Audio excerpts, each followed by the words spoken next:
Hey everyone, Mango7Roll here. How we doing today? Welcome to the Groom Marth builds here. And I'm just taking a look at his base stats first and trying to see where we can go from there. I'm not the best at cavalry units, to be entirely honest.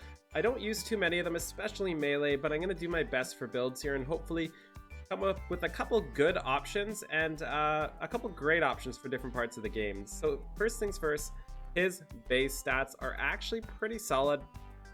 I don't know what I expected from a TT unit, but this is basically it, you know? Like, I felt like he'd be something like this. Not super great, but still really solid. The 31-36 spread is, I think, fantastic for Groom Marth. And his defense is great, too. I kind of wish his defense was a little higher. Maybe his HP was a little lower, or maybe his res was a little lower. I definitely feel like they lost a couple stat points there, but it is what it is. And if we do give him a merge here, you plan on doing that, he does go to 37 speed and 41 HP. He gains 1 HP, 1 speed from his first merge. Another thing to really talk about first is you're not going to be able to merge him up to plus 10 at least anytime soon. So builds that are focused entirely on arena score just don't seem viable at this point. So I try to do as many low investment, low feather cost, low rare skill inheritance builds as possible, because let's be real here, not everybody has chill speed, and not everybody has all those ridiculous skills like distant counter. Not everybody has auto attack wave, you know, so and generally if you are having those at your arsenal, you're probably have your own builds ready for you. This is more for the people like me who don't want to give away their premium fodder on a unit that they can only get to plus 1. First up here, guys, we've got a Tempest trial build. This is for the people who are only going to use them in Tempest trial and nothing else. Just a really easy way to do this.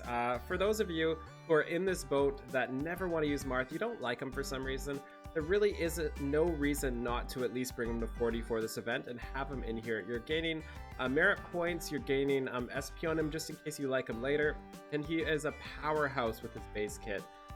We just want to give him, we can take this refine off, we don't really need the refine. All we really need is noontime here or some sort of healing special, and alternatively renewal if you want. Just renewal 1 works, or you can keep Wings of Mercy instead, since Wings of Mercy is actually pretty solid for Tempest Trial as well. So this is a build that's going to work just perfectly for what you want, and as you can see with his TT bonus, he's got insane stats.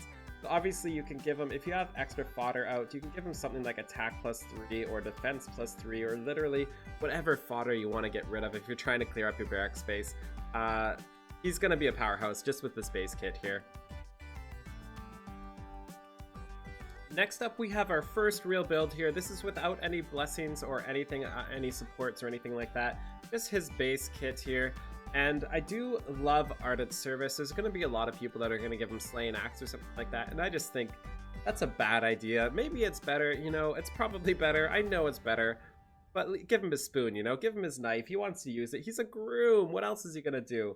And I love it. It's actually a really solid weapon. I'm loving that they're giving these units solid weapons. You could say they're serviceable. So Ardent Service here is +4 attack to unit and adjacent units, so a really good buffer as is. I refined speed on this build, and I just went with a basic Fury Desperation Bonfire. I'm having such a hard time building this guy. Everything's sort of revolving around the same sort of skills, but I guess it's kind of like that for attackers. I'm going to leave the C skill or the S skill blank for most of these. It really depends on your team. One thing really good about this is usually when I'm looking at units to build, I have to use the highest point C skill or S skill as I can just to get that arena score in there. But because he's not going to be able to be one of your main arena units, you can give him something else, and just something like speed +3. Probably pretty solid on him. That puts him at 45 speed with his build with Fury. Solid defenses. He's going to survive a dragon, I think. He's going to survive a tome or 2, maybe. And he's going to kill most things, especially if he takes a hit, gets in a desperation range. Then he's just going to go on an absolute rampage. You have to remember, this dude is a horse. So he's going to be up to something like 51, 54 for for his attack spread, or 39-29 for his defensive spread if you want to do it, not including goads or wards or anything like that. So really like this build. It is kind of boring. It is Fury Desperation, and I'm not sold on the bonfire yet. I'm not sure what would be best here, but I do really like this build. And the same sort of build here. We went with Ardent Service again with plus speed. We have one build with Slaying Axe, I promise you guys. Moonbow, Life and Death 3, Desperation. So this is the more aggressive version of the other one. We toss out his defenses, and this puts him at 47 speed with speed 3. I love this build. I feel like he's gonna do a lot of damage, right? Like horse buffs and everything. He's just gonna be insane, especially once you're in desperation range. And your C skill, I forgot to mention, is entirely dependent on your team. I kept Drive Attack for all of these because it really depends on where you're using them. If you're using them in Horse Emblem, you're gonna want probably Hone or Fortify Cavalry or something like that. If you're using them in a Tactics team, you're probably going to want Tactics or something like that. If you are rich and have a lot of skill inheritance fodder, you're probably going to want Odd Attack Wave, or even Attack Wave when it comes out. There are so many different things you can do for your C. Just try to tailor it to your team, and if you're not sure what to do, just give him Drive Attack because it is fantastic. So I really like this build. This is probably one of his most powerful ones, I think. And the good part about this is he has 25 defense and 45 HP. He's still going to survive a hit or two here and there from lances, from axes possibly, not so much from swords and not so much from tomes, but he is going to survive a hit or two from a good portion of the cast you're going to be fighting against. And one thing to mention as well is as a +0/+1 unit, this is going to be an arena assault unit for me, so you might want to specialize him, which is what I plan to do. Just have him in only for certain battles. Know you're going to use him against axes or lances only, and give him a breaker for that situation and have him just destroy that situation he's in, because Arena Assault is all about counters and all about answers, and he's solid for answers. Finally, we have one of my favorite builds, I think. I don't know if it's my best, but this is probably how I would build him. So this is our Ardent Service with plus defense here, Bonfire, Brazen Attack Defense 3, and Axe Breaker. So I really like that this is now accessible from a 4-star Ares. That's amazing, and leads to so many opportunities in this game and so many builds you couldn't do otherwise. I love that this, like Brazen Attack, it gives 7 attack and defense. That's nuts. I love that this build here gives you 54 attack, I think, yeah, that's right, and 43 defense.